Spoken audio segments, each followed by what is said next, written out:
Bonsoir et bienvenue sur Monaco Info pour cette nouvelle édition. Une édition qui mettra en lumière la musique, la santé, les enfants et le développement durable. Sans plus tarder, vos titres en images. Cécilia Bartoli et les musiciens du Prince interprètent Cendrillon. Vous avez rendez-vous avec le Téléthon à partir du 8 décembre. Que nous réserve l'édition 2017? La réponse dans ce journal. Les enfants cuisinent les légumes de saison pour Gastro Kids au Fairmont Hotel.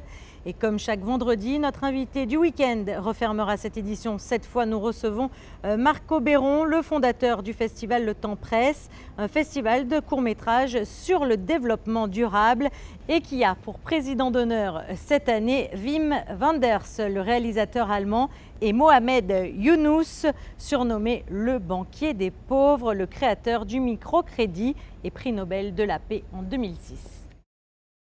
Cécilia Bartoli et les musiciens du Prince sont actuellement en principauté pour interpréter Cendrillon, un opéra mythique de Rossini. José Sacré a assisté à la pré-générale.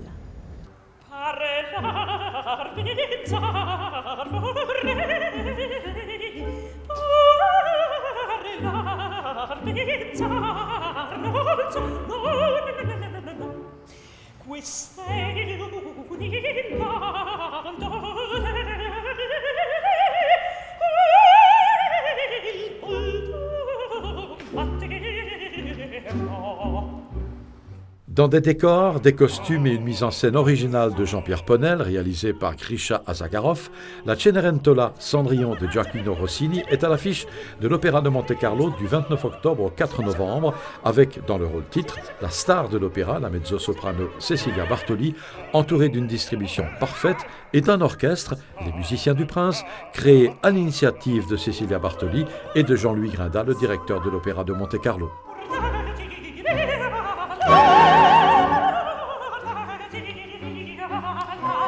C'est toujours un rêve d'être ici, de jouer dans la salle Garnier. C'est une salle magnifique. C'est vraiment, il y a une intimité, la beauté de la salle, l'intimité, l'acoustique.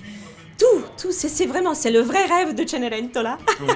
Et oui. Vous êtes chez vous en plus ici.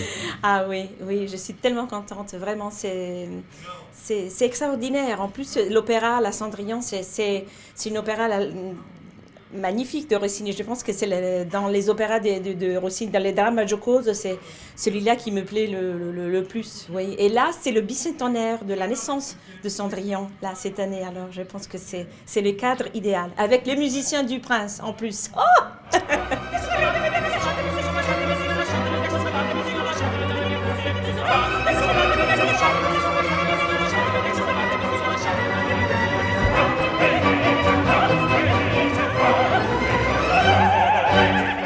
Prochainement, nous reviendrons plus longuement sur ce spectacle exceptionnel.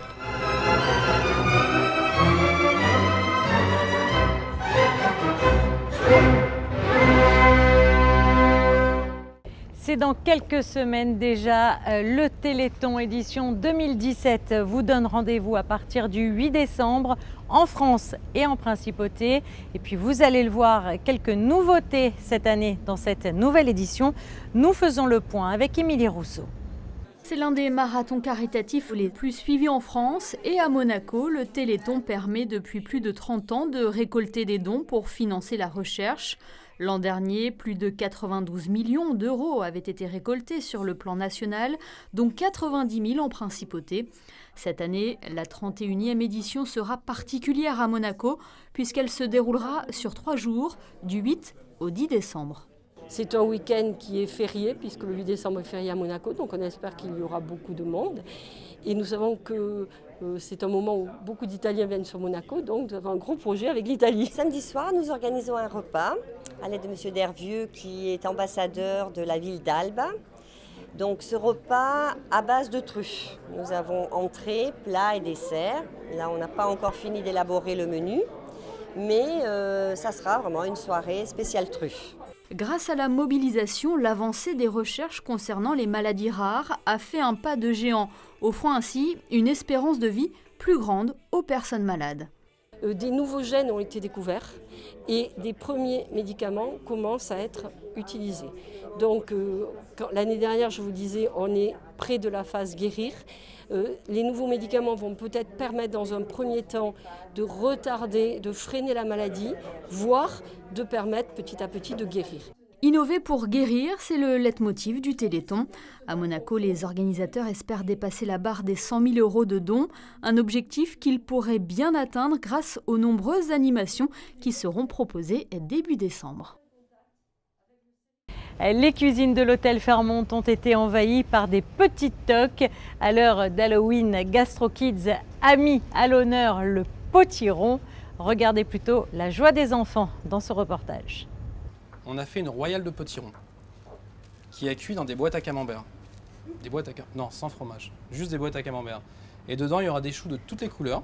On aura mis de la châtaigne, des noix, du radis et quelques micro-végétaux. 1h15 pour refaire la même chose, travailler la courge et des produits qu'ils n'ont pas l'habitude de retrouver dans leurs assiettes. Un défi pour ces enfants, petits tocs d'un jour, qui disposent de peu de temps pour réaliser des petits flans. Qu'est-ce que tu fais, ma puce, là? J'essaie de verser le blanc d'œuf dans le petit pot. Et qu'est-ce que c'est qui est con? C'est de ne pas faire tomber le jaune d'œuf avec le blanc d'œuf. On a essayé d'apporter des produits qu'ils ont, entre guillemets, qu'ils n'aiment pas, c'est-à-dire le chou. Donc on a apporté un chou de couleur violette. On a apporté un chou de couleur jaune, justement pour leur montrer autre chose que le chou traditionnel blanc, pour leur faire découvrir d'autres produits, mais qui restent aussi communs à tout le monde. Aujourd'hui, les chefs donnent de plus en plus de leur temps pour transmettre leur savoir aux enfants. C'est important de les intéresser aux produits, les voir sur le marché et les travailler. Je pense que c'est important. C'est important aussi d'utiliser les produits de saison. C'est ce qu'on essaye aujourd'hui de faire à travers ces animations, ces échanges avec les enfants. Et puis c'est aussi important qu'ils les goûtent. Il faut qu'ils goûtent les produits, qu'ils les goûtent crus, qu'ils les goûtent cuits. Et après, leur montrer des petites recettes toutes simples pour refaire à la maison, je pense que oui, c'est important. Quand ils vont au marché de la Condamine, ce supermarché où ils voient des supermarchés, superbes marchés où ils voient ces produits, je ne suis pas certain qu'ils aient toujours la curiosité de poser la question de ce que c'est. Donc nous, on essaye aujourd'hui de leur montrer, voilà, tout ce qu'on voit sur le marché en ce moment, c'est ces produits-là et on a envie de leur dire. Donc oui, aujourd'hui, les enfants sont très intéressés à cuisiner. Ce qu'il faut, c'est leur faire des cours qui puissent refaire à la maison, parce que le c'est moi qui l'ai fait, je pense que ça, ils adorent. Donc voilà, on essaye nous en tout cas de leur proposer des recettes simples et puis qu'ils soient fiers de ce qu'ils ont fait. Se mettre à leur disposition pour intéresser les enfants à ce qu'ils mangent tout en leur faisant découvrir de nouveaux produits. Telle est la volonté de ces ateliers Gastro Kids. Et comme promis, en ce début de journal, nous retrouvons dès à présent notre invité du week-end. Bonjour Marc Oberon. Bonjour.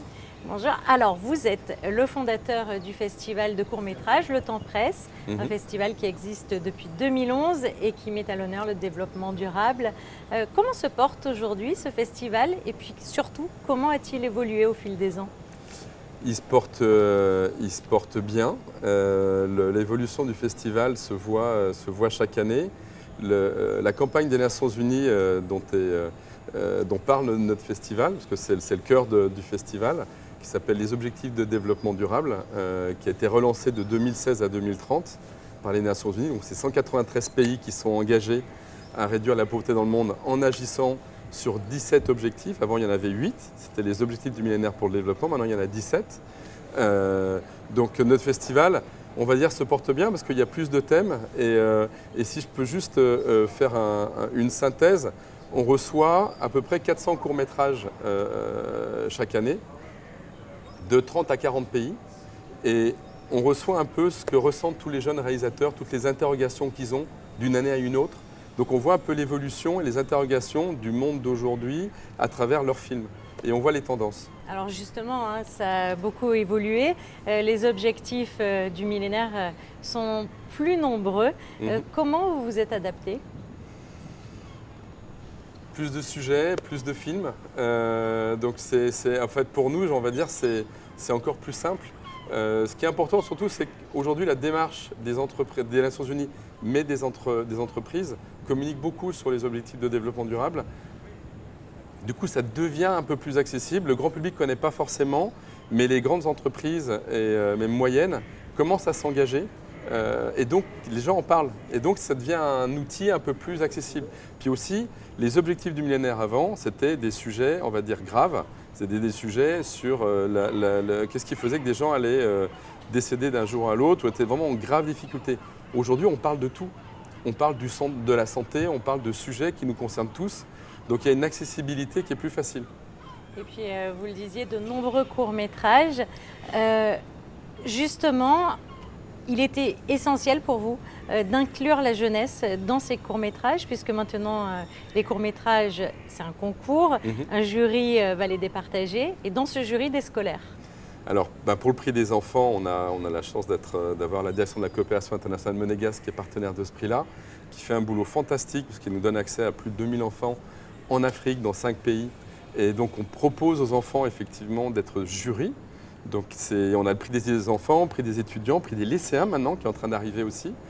Et vu que notre festival est à Paris, donc c'est du 4 au 8 décembre à Paris et pendant 5 jours les gens vont pouvoir découvrir tous les films en compétition et la cérémonie aura lieu à l'Hôtel de Ville de Paris le 4 janvier. On voulait sortir de Paris pour aller vers les gens. Donc on a décidé de créer une tournée, d'aller dans les écoles. On a commencé en France, on a commencé en Angleterre, en Suisse. Où on propose aux étudiants de voir les films qui sont en compétition et de devenir eux-mêmes des jurys. Puis alors, quelles sont les réactions ? C'est passionnant. C'est passionnant parce qu'on voit les sujets réveillent énormément d'interrogations sur leur environnement direct, là où ils vivent, ou des sujets qu'ils ont entendus à la radio ou à la télévision. Donc voilà, l'autre jour, on était je dirais pas où, pour pas cibler personne, mais c'était super parce qu'il y a eu un jeune qui a réagi sur un film sur l'égalité homme-femme, parce que c'est une femme qui s'interroge parce qu'elle est enceinte, son ami va arriver, et elle passe à tous les stades. C'est pas son mari, c'est son compagnon, elle lui dit pas, elle prend un café, un espresso, en 3 minutes, elle change tout, et elle passe par tous les stades. Et il y a des garçons qui n'ont pas compris. Qui ne comprenaient pas ce qui arrivait là. Ils disaient, mais pourquoi elle se pose des questions? C'était génial parce qu'en parlant de ça, ça permet qu'on parle de ces sujets. Donc nous, le festival aujourd'hui, l'ADN du festival, c'est ce rendez-vous citoyen concret. On projette les films dans les écoles et on discute avec les élèves, les étudiants, pour parler de tous ces sujets, parce que c'est des vrais sujets. Et puis alors aujourd'hui, vous êtes en principauté. Vous pouvez nous dire pourquoi? Alors, on est en principauté parce qu'on a donc créé cette tournée de projection de courts-métrages et on va là aussi où nous avons des partenaires pour projeter des films sur des thématiques qui vous concernent aussi et on invite des personnalités de ces localités à venir discuter, nous dire un peu ce qu'ils font et puis partager avec le public, faire ce rendez-vous citoyen où on va effectivement discuter de sujets.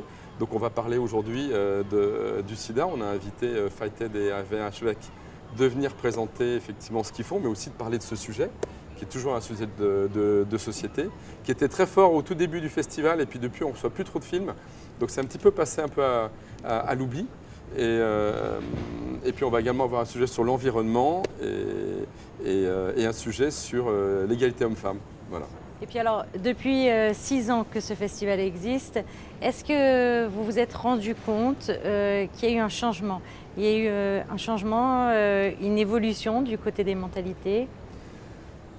Alors, il y a déjà eu un changement dans le monde sur le modèle, parce que les objectifs du millénaire, cette fameuse campagne de 2000 à 2015, que peu de gens connaissent, hormis les professionnels, les institutionnels, ils avaient listé 8 problèmes. On prenait une carte du monde, on tirait un trait, on regardait, c'était le sud et le nord. Tous les problèmes étaient dans le sud et il y en avait beaucoup moins dans le nord. Aujourd'hui, on prend la même carte, on tire un trait, c'est plus du tout la même chose. Donc en 15 ans, il y a une évolution des maux de la planète, des problèmes qui ont énormément évolué et qui nous touchent aujourd'hui plus directement. On peut le voir tous les jours à la télévision dans les news. On voit qu'effectivement, il y a une vraie évolution et qu'on est obligé de tenir compte. La vraie différence, elle est qu'avant, les gens se posaient la question sur leur pays à eux. Ils ne regardaient pas à l'extérieur. C'est terminé. les gens comprennent qu'on est tous obligés de composer avec un ensemble qui est la planète. Pour finir, qu'est-ce qu'on peut vous souhaiter ? De continuer à faire des belles tournées dans les écoles. En Suisse, on est en train de créer la première édition du festival en Suisse pour fin janvier. Donc d'aller de pays en pays. Voilà, cette évolution. Et d'avoir de plus en plus de public. Voilà. Mais non, ça se passe bien. L'évolution est passionnante. Bon, mais merci beaucoup Marc Oberon d'avoir répondu à nos questions. Sans plus tarder, la météo. Le beau temps se poursuit ce samedi. Les quelques nuages qui voileront le ciel ne seront que provisoires et les températures resteront agréables pour la saison. Dimanche, temps assez ensoleillé, frais au lever du jour, radouci dans la journée. Lundi, une belle journée avec des nuages passagers et les températures seront stationnaires. Mardi, pas de changement, soleil très doux et quelques nuages. Il fera 15 degrés au lever du jour et 21 dans l'après-midi. Mercredi, prolongement de la période de temps sec et beau avec des températures supérieures aux normales saisonnières. Pour les jours suivants, au programme, soleil et quelques nuages par moment. Vous avez à présent rendez-vous avec Alexandra Pani pour ses trésors d'archives. Cette fois, ce sont les lettres de Montaigne au maréchal de Matignon qui vous seront dévoilées. Et puis surtout, n'oubliez pas, samedi à 21h, vous avez rendez-vous également avec Fabien Bonilla pour Backstage qui mettra à l'honneur le groupe On Tiger Mountain. À très bientôt sur Monaco Info.